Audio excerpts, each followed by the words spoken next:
जनपद मथुरा के मथुरा वृंदावन मार्ग स्थित वात्सल्य ग्राम के साम्यत गुरुकुलम गर्ल्स सैनिक स्कूल में आज राष्ट्र रक्षा समारोह की रजत जयंती अत्यंत भव्यता और गरिमा के साथ मनाई गई। परम पूज्य दीदी माँ साध्वी ऋतंबरा जी के सानिध्य और प्रेरणा से आयोजित इस समारोह का मुख्य उद्देश्य देश की सीमाओं पर तैनात वीर सैनिकों के प्रति कृतज्ञता प्रकट करना और जन जन में राष्ट्रभक्ति की भावना जागृत करना था।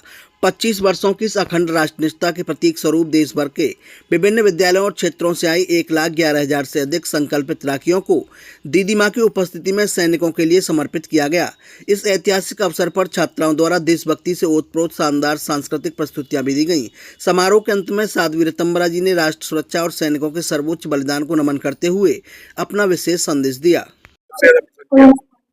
मैं एक बार बीकानेर के तरफ बॉर्डर पर गई थी, जैसलमेर की तरफ भी गई थी।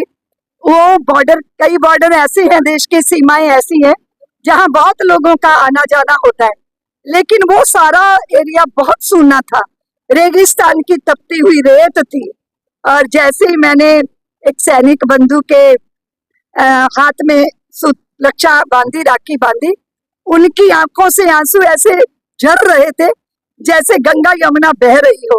उनका जो है हिचकियां आने लगी उनको। मैंने उनका हाथ पकड़ा, क्योंकि निश्चित रूप से उन्होंने फिर मुझे बताया कि मेरी एक भगनी थी जिसकी बहुत इच्छा थी कि राखी के दिन मैं वहां पहुंचूं, लेकिन मेरी जिम्मेदारी ऐसी थी कि मैं पहुंच नहीं पाया। पहले साल की वो कहानी सुना रहे थे और उनकी वो बहन का शरीर छूट गया। उसने अपनी छाती पे अपने भाई की राखी रखी हुई थी, हाथ में वो राखी बांधी हुई थी, पकड़ी हुई थी, और ऐसे में उसका शरीर छूटा। वो अपनी बहन को याद करके रोने लगे कि पिछले साल ऐसी घटना हुई। और मुझे कभी कभी ये लगता है कि मैं कैसा भाई हूँ कि मैं उसके पास पहुंच नहीं पाया। तो मैंने कहा कि आप बहुत अच्छे भाई हैं, उसके पहले आप भारत माता के बहुत अच्छे पुत्र हैं, जो अपनी व्यक्तिगत भावनाओं से ऊपर उठकर अपने देश का कर्तव्य निभाते हैं। उस सैनिक का चेहरा मैं जीवन में कभी नहीं भूल पाई। मुझे अपने पे गौरव हुआ कि मैंने उनको वहां पे जब मैं खड़ी हुई तो उन्होंने जाने कितनी पुरानी राखियां निकाल के मुझे दी कि दीदी आप ये भी बांध दो, आप ये भी बांध दो।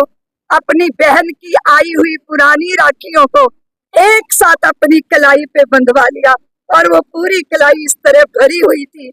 ये ऐसा घटना थी जिसने हमेशा मुझे प्रेरित किया, हमेशा मुझे उद्वेलित किया, हमेशा मुझे गौरवान्वित किया कि मैं उस भावुक क्षण में उस सैनिक के साथ खड़ी थी। ये मेरा सौभाग्य है।